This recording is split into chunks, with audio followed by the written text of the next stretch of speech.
it's time for us to get our respect. And it was like whoosh, like the front put up with the cloth, and then the back, and then I was like, that's what I'm talking about. And my friends who looked at me were like, because I'm just still like fundamentally just like this little white kid up on the stage. My friends were just looking at me like, how is this even working? Big Boy Neighborhood, Ari Melber in the neighborhood, for real, for false. Now I'm going to ask you some questions about you, Ari Melber. Oh, boy. All righty, and if it's for real, you just say for real. Okay. If it's false, for false. All righty? Okay. Keep it real or keep it false with us. All righty?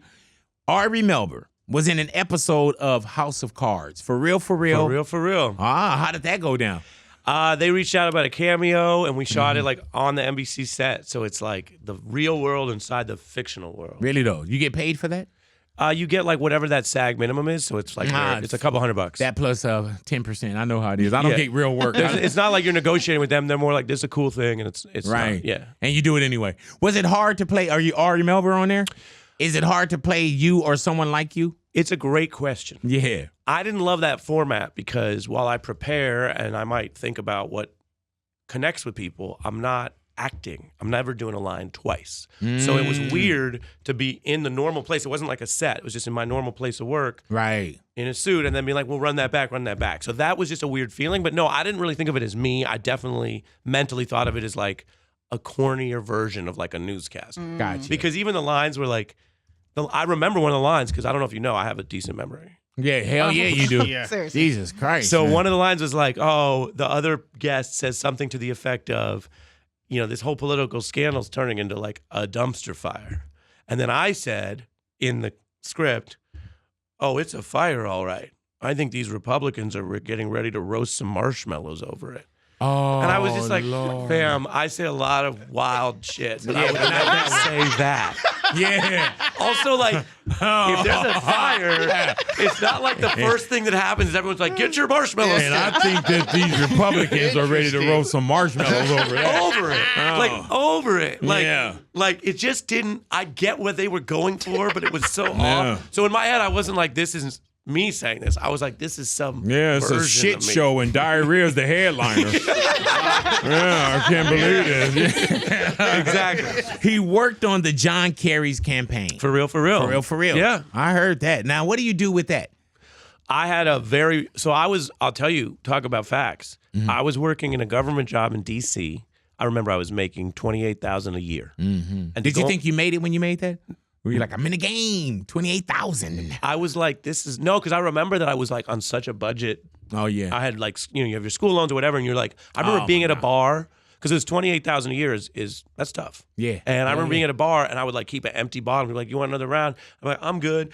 And it was like a prop beer. Yeah, hell Because yeah. I couldn't really afford another round. Yeah. Period. Like, no, I'm cool. So it was like that energy. So I didn't think I'd made it, but I thought like I'm in this space, like you said. Then I took a pay cut to go move to Iowa to work on the John Kerry campaign. Damn. I remember that. So you were making 28,000 Yeah. with John Kerry? No, or you in the government, like in the So Senate. you took a pay cut Yep. from 28,000 to go so- work with John so I remember Kerry? thinking about that, like, what's the order here? And my parents were really amazing because I was like, people are saying I'm giving up a like long-term job for a campaign, which has an ending, even Right. if you win.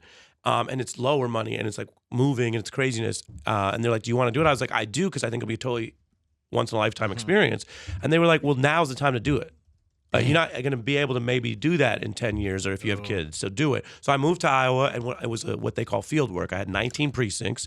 You knock on doors. Oh, wow. Hey, let me Foot tell to you about John pavement. Kerry. And then they like shut the door in your face. Yeah. So for me, I thought it was a great experience. I heard that. Can you imagine trying to knock on someone's door now, talking about a Democrat? Good gosh. I know, right? It's Depending funny on you where say they that. drop It's you a off. different era. Yeah, it's a different era, bro. Yeah, You get that's ran fair off the point. block. In high school, he was elected class president. For real. Really, dog. In Garfield High School, which is a diverse magnet school, I had to build a coalition. Big boy. Right. Round up the troops. Yeah, I really man. did. Yeah. Yeah, so you were awesome. did you ever think more politics? Did you ever think like running for office? I was super interested when I was young. So when you go to work in Congress, people like assume, oh, you want to be a congressperson. I didn't necessarily know, but I certainly was interested. Being around it made me very clear that that's not how I want to use my Right. energy. So I relate to those issues differently now, obviously. But yeah, I mean, running for office then, like I remember because we had I mentioned Quincy Jones High School. it had a real Apollo energy for the class speeches, like what today would be called bullying, because you could get booed off the stage. Really? Oh yeah. Oh, I used to love those days. So it was a different era, and I remember It's you had called to tough skin. Yeah. So I had to come out. You had to come out, and I remember I gave because my speech. The kids would come out. It's nerdier kids who run, but you still have to be somewhat well liked. Like, and they were like booing some kids off, and some kids were talking about all these details, nerdy stuff about whatever. And I was a nerd, but I was like, we got to bring it a little higher because it was the end of freshman year, and I was running for sophomore class president. So I came out, and I just had the mic. And you have to remember, I was so small. Oh. So I was loud but small, you know. And I was like, came out, and I was like, I've heard some speeches today.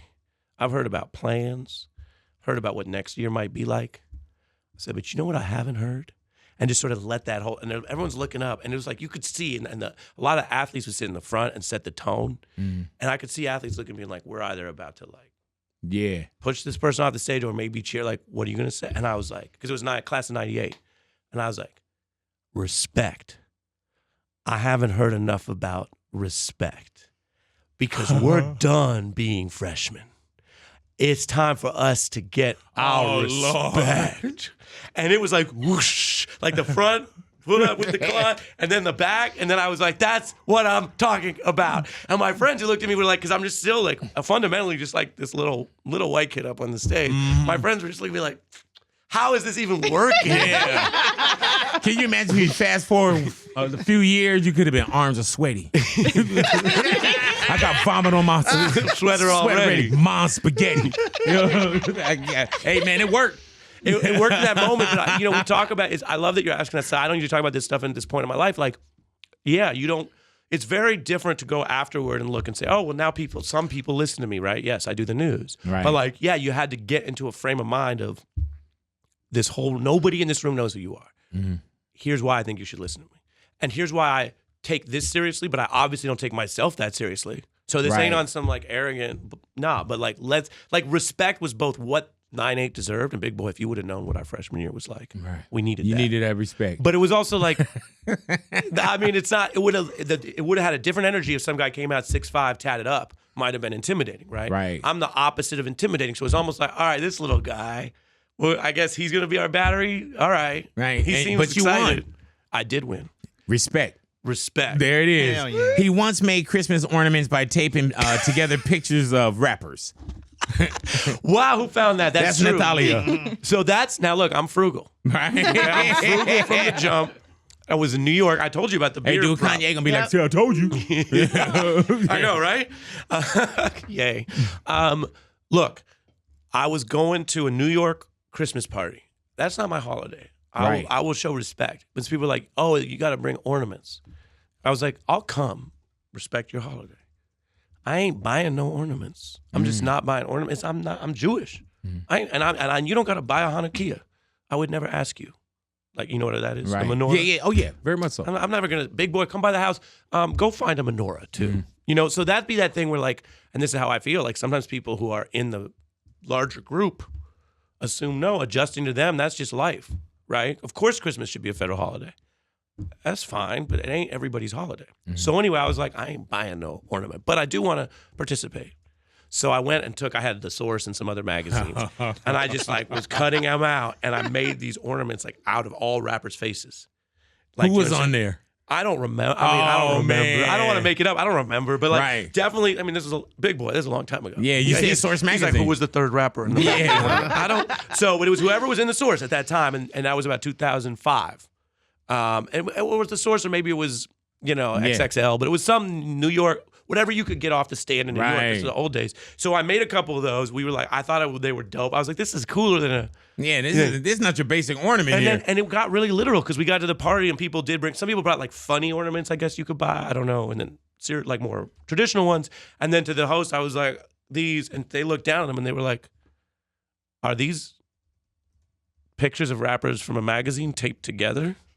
And I said, they didn't understand the art. I said, yeah, that's a one of a kind ornament. I made that, and they just were like they had no words. They were just like, okay, but they hung them, and they were the most talked about ornament on the tree. There it is, bro. Without question. There it is. That's respect the genre. There it is, right there. Yeah, as it should be.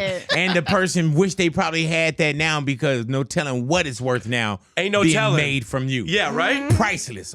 Shout out Man. to Big Boys Radio. Anyone listening can find me, arimelber.com. You can sign up for my writing. You can get it free in your inbox. You don't have to worry about any intermediary. And I love coming and doing this with you. Such a joy to watch too, bro. And you, like I say, you have a great show. Thank you, man. Yeah, and I don't watch anything. I don't watch like scripted TV, things of that nature. So, and I'm telling you, man, you're very digestible.